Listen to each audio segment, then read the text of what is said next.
Okay, everybody, here we go. We got Algebra 1, Unit 1, Lesson 3. So we're going to go through mainly here a lot of vocabulary, not terminology, which helps you then, for when we got word problems, to then access it in terms of algebraic expression, or we got the algebraic expression and we want to make it the word problem. Okay, so to just review back through some of that vocabulary. So addition. So how can that look and what do we say? What are the words that mean addition? What are the words that mean all these operations? So going through the notes here. So addition, here it says x plus 3. So the blank of a number and 3. So what we would call it is the sum. So the sum means the answer when we add. So the sum of 3 and 2 is 5. Okay?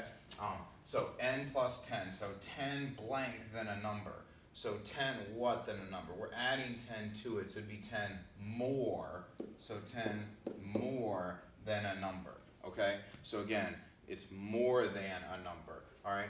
So here it gives us the phrase we're asked to write. It says a number, so let's assign a number, how about n, increased by 6. Well, whatever the number is, we want increased by 6, we're gonna add 6 to it. So again, those are all different things where the wording would lead to this expression or this expression would lead to that wording. We want to be able to go either direction. Okay, so here it says 7 minus a. So the blank of blank and a number. So well, when we're subtracting, the answer is called the difference. So we want to say the difference right here of blank and a number. Well, what's the number? It's 7, right? So 7 and a number. So here a number just means a because we don't know what that number is. Okay, so then it's 12 less than a number. So this is important to understand here. 12 less than a number. So whatever the number is, we want 12 less than that. So we want the number minus 12. Okay? All right, and that would be different than when we see this next one. 8 decreased by a number. So now it's 8 is the number we're starting with. 8 decreased by a number. Seeing the difference between those two is big time. A lot of students have an issue with that. So 12 less than a number. So if I have a number, let's pretend my number is 15.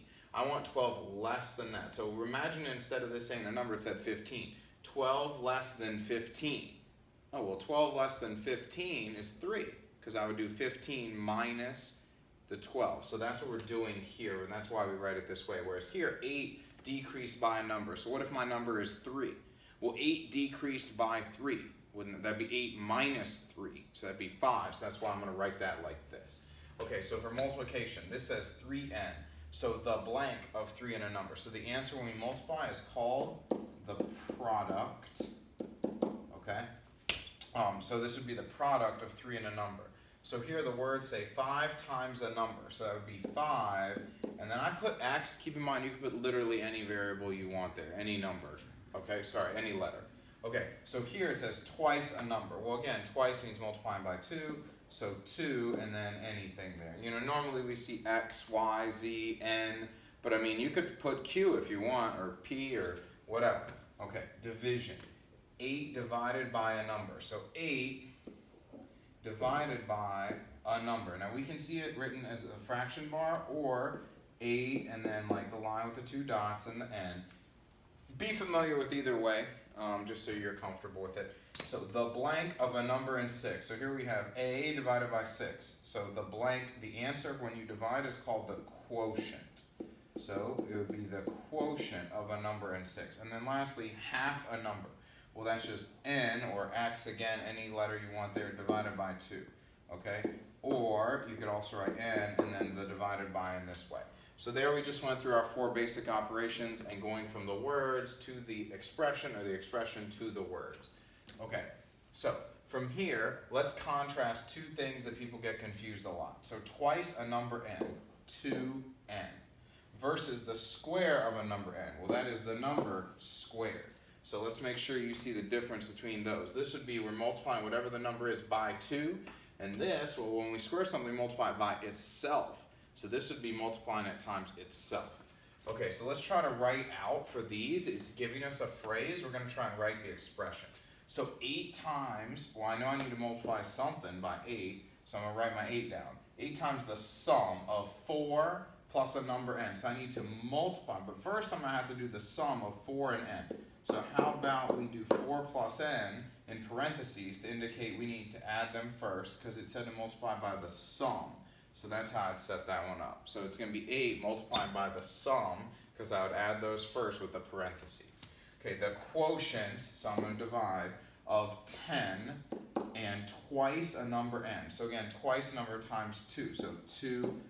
So there we go, 10 divided by 2n. Okay, the difference of 4 and the square of a number x. So the difference of 4 and the square of a number x. So there's what we got, okay? So 4 minus x squared. So now it's giving us the expression, or in this case equation, and we want to write the word. So it's basically the opposite of what we did in 1 through 3. Okay, so this is a number squared, so a number squared, okay, plus 4, okay? So we could even change that to write the sum of a number squared and 4 divided by 7. And remember, the math word for an equals is, so we'd say is 13. Okay? So that'd be how we do it the other way. Okay, so to continue going there, I just referenced it, but let's make sure we know these key words. So symbol is an equal sign. The meaning is equal to, the key words same as. Okay? All right. So a less than sign is less than. So what would we say for that? We would say below. Okay. Less than or equal to. So this symbol means less than or equal to. So in that case, we're going to say is at most. Okay. So at most. Again, if I said I have at most 4 pens, that means I could have 4, or I could have less than that. So that's less than or equal to. So is greater than, we're going to say is above, okay? And then greater than or equal to is going to be at least, okay? So same thing, if I said I have at least 4 pens, that means I could have 4, but I could have 4 or more. Okay, so now to just kind of work through those in terms of in the same way, okay, where we're going to take the words, we're going to take these words and make it into an expression. So the product of 5 and a number y. So product means multiply. It means the answering multiply. So I'm going to write 5y. So the product of a number, 5 and y, is at least 22. So that means it is 22 or more. So again, those words at least is going to be the greater than or equal to. So greater than or equal to 22. Okay? All right, the quotient. So again, right away I know I'm dividing. I haven't even read the rest, so I know I'm dividing. B and 7 is at most 25. So that means it's at most, again, that's less than or equal to 25. Okay? 8 less than a number x. So 8 less than a number x. So if I have a number x, I need 8 less than that. So I need to what? Subtract 8. Okay? All right. So when I look at that, that's kind of what that's going to look like. I'm taking the number, I'm subtracting 8. Okay, from there, a couple of additional ones here. So now it says to write an expression for this situation. So the cost of bowling G games, okay, if the shoe rental is $3 and each game costs $2.50. Okay, so the shoe rental is $3 and we pay that whether we bowl 1 game, 2 games, 3 games, however many games. So that's what's called our constant. It's going to stay the same no matter what. And then it says each game costs $2.50. So we're going to add that. And then it's for G games. So it's $2.50 every game. Well, that's going to equal our total cost. And now if we said, oh, well, we bowled 3 games, how much would it have cost? Well, we plug our 3 in for the G, multiply and add to get the cost. Or we could say, hey, well, we ended up paying $11. Well, that would be our cost. So we put the 11 in here and then we'd solve for G. Okay? All right, and lastly here, just in terms of combining the like terms, when you're looking for these like terms, you're always looking for the same variable and the same exponent, okay? All right, so you're going to group these, repair them, and make sure that you're checking, try the rest of the practice, and then check with the key.